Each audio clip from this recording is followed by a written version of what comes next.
Hey everyone, Nick Starling here. We're around 46 and Oak Street, where you can kind of see behind me. Fire and police crews are pretty much all done here at the scene. We're told at 10:57, just shortly before 11 o'clock this morning, they got a call of a burglary, and then kind of a fire ensued. Right now, they tell me they don't know what really caused this fire. They're still investigating all kind of what went on. And as we talked about, the crime laboratory is just now arriving on scene. But we're told there is just one suspect in this whole thing, that a man kind of broke into this house, and then somehow there's a fire that I guess ensued in the house. That man was transported to the hospital with minor injuries as police were trying to interview him, kind of figuring out what all went on.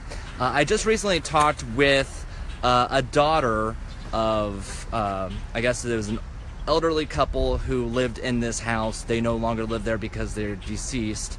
They both died months ago, and so this house was a vacant house right now, and so they're saying, it's probably an easy target for burglars to kind of look at because it is a vacant house.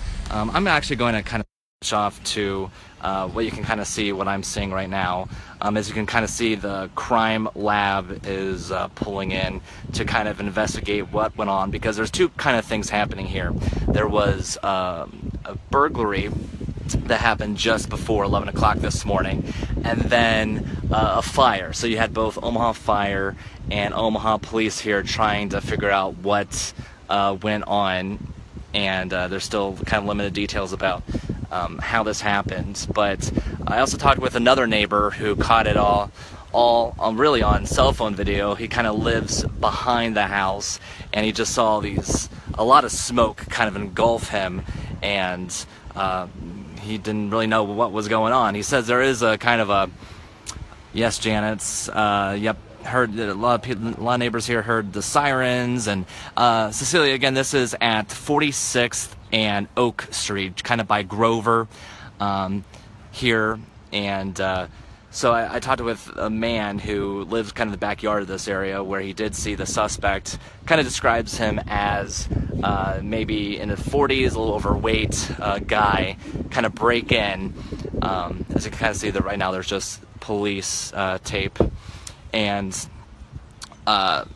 he was kind of shocked by the whole thing, but he said there is some burglaries that does happen in this neighborhood, so he isn't totally shocked by it. However, he had the day off, so he is able to kind of see it all for himself, and so he kind of caught it all on cell phone video. And as a smoke, I saw it as well, the smoke just kind of pouring out of one of the windows. I'll actually kind of switch it again, as I'm going to kind of focus in on some of these.